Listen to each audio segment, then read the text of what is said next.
రోజు రోజుకి పిల్లలని పట్ల విపరీత గారంతో చివరికి ఎటు కాకుండా చేస్తున్న తల్లిదండ్రుల వలన భవిష్యత్ తరాలు నాశనం అవుతుందంటూ ఒక మాస్టర్ గారి ఆవేదన ఒకటి బాగా వైరల్ అవుతుంది. అది ఒకసారి విందాం.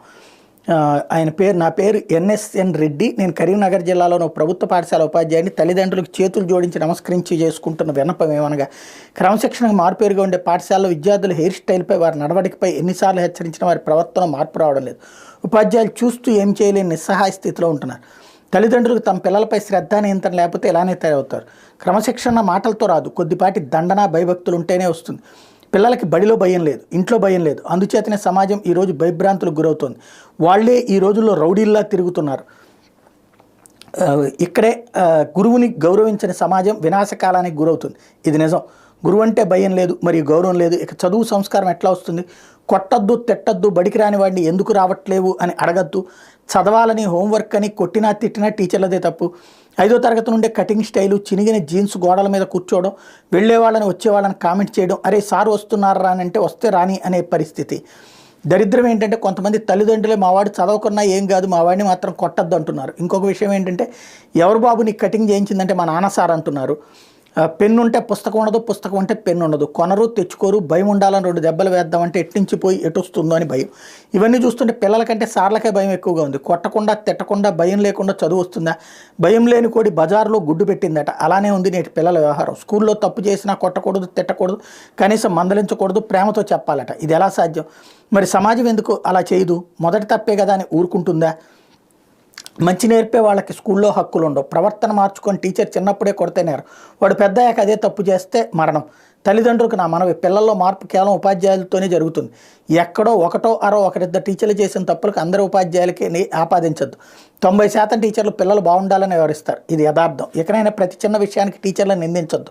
మేము చదువుకునే రోజుల్లో కొంతమంది టీచర్లు మమ్మల్ని కొట్టేవారు. అయినా ఏనాడు మా పేరెంట్స్ వచ్చి టీచర్లు నిలదీయలేదు. బాగు కోసమే అనుకునేవారు. ముందుగా తల్లిదండ్రులు టీచర్ అంటే గౌరవం, భయం ఉండేటట్లు పిల్లలకు మానసిక తర్ఫీదు ఇవ్వాలని మనవి. తల్లిదండ్రులు ఒక్కసారిగా మా పిల్లల భవిష్యత్తుపై ఆలోచించండి. పిల్లలు చెడిపోవడానికి స్నేహితులు, ఫోన్లు, మీడియా 60%, కానీ 40% మాత్రం తల్లిదండ్రులే. పిల్లల్ని గారాబం శృతిమించితే మొత్తానికి నష్టం వస్తుంది. పిల్లల పట్ల మనం పాటిస్తున్న అజ్ఞానం, మూఢనమ్మకాలు, స్వార్థం, అతి ప్రేమ వాళ్ళని చేర వరకు బద్ధకస్తుల్ని చేస్తూ వాళ్ళని నాశనం చేస్తున్నారు. ఇప్పటి తరం 70% పిల్లలు. తల్లిదండ్రులు కారు. బండి శుభ్రం అంటే తొడవరు. మంచినీళ్లు, పాలు, కిరాణా సరుకుల కోసం బయటికి వెళ్ళమంటే వెళ్ళరు. లంచ్ బ్యాగులు, స్కూల్ బ్యాగులు శుభ్రం చేసుకోరు. కనీసం ఇంటి దగ్గర చిన్న చిన్న పనుల్లో సహాయం చేయరు. రాత్రి 10 గంటల్లోపు పడుకుని ఉదయం 6 లేదా 7 గంటలలోపు నిద్ర లేవరు. గట్టిగా మాట్లాడితే ఎదురు తిరగబడి సమాధానం చెప్తుంటారు. తిడితే వస్తువులు విసిరి కొడతారు. ఎప్పుడైనా దాచుకోమని డబ్బులు ఇస్తే మనకు తెలియకుండా ice creams, cool drinks, noodles, ఫ్రెండ్స్కి పార్టీలు, ఫ్రెండ్స్ కోసం గిఫ్ట్లు కొనుగోలు చేస్తున్నారు. మైనర్ పిల్లలకు బైకులు ఇవ్వడం, వారి యాక్సిడెంట్లకు చేయడం, కేసుల్లో ఇరుక్కోవడం. ఆడపిల్లలు అయితే తిన్న కంచం కూడా కడగడం లేదు. ఇల్లు ఓడ్చమంటే కోపాలు వచ్చేస్తున్నాయి. అతిథులు వస్తే కనీసం గ్లాసులు మంచినీళ్ళు ఇవ్వాలన్న ఆలోచన లేని అమ్మాయిలు కూడా ఉన్నారు. 20 సంవత్సరాలు దాటినా చాలామంది ఆడపిల్లలకు వంట చేయడం రాదు. బట్టలు పద్ధతిగా ఉండాలంటే ఎక్కడ లేని కోపం వీళ్ళకి. కల్చర్, ట్రెండ్, టెక్నాలజీ పేట వింత పోకళ్ళు. వారిస్తే వెర్రి పనులు. మనమే పిల్లల చేత అవన్నీ చేయించడం లేదు. పై వాటికి కారణం మనమే. ఎందుకంటే మనకు అహం, పరువు మరియు ప్రతిష్టలు అడ్డొస్తున్నాయి. చూసే వాళ్ళకు మనం మంచి హోదాలో ఉండాలి, రిచ్ లుక్, స్టేటస్ మెయింటైన్ చేయాలనే భ్రమలో ఉన్నాం. గరాబంతో పెరిగిన వాళ్ళు మధ్యలో మారమంటే మారడం అస్సలు జరగదు. వారిని కష్టపెట్టమని కాదు ఇక్కడ చెప్పేది, కష్టం గురించి తెలిసేలా పెంచండి. కష్టం, డబ్బు, సమయం, ఆరోగ్యం విలువ తెలియకపోతే వారికి జీవితం విలువ తెలియదు. ప్రేమతో గారాబంగా మనం చేస్తున్న తప్పుల వలన కొందరు యువత 15 ఏళ్లకే ప్రేమ, దోమ అంటాం, సిగరెట్స్, మందు, బెట్టింగ్, డ్రగ్స్, దొంగతనాలు, రేపులు, హత్యలు చేస్తున్నారు. మరి కొంతమంది సోమరిపోతులా తయారవుతున్నారు. అభినయాలు కనబడడం లేదు, అనుకోగా ఉండటం రాదు, సంస్కృతి సంప్రదాయాలు పట్టించుకోవడం లేదు. ఇలాగే ఉంటే కొంతకాలానికి తల్లిదండ్రులు గౌరవించే పద్ధతి కూడా లేకుండా పైన ఆశ్చర్యపోవాల్సిన అవసరం లేదు. భార్యకు వంట వండడం సరిగా రాదే నేటి యువత బిర్యానీలు, కర్రీ పాయింట్లు వెంటపడుతూ చిన్న వయసులోని gastric ulcer, gall bladder stones, kidney స్టోన్లు బారిన పడుతున్నారు.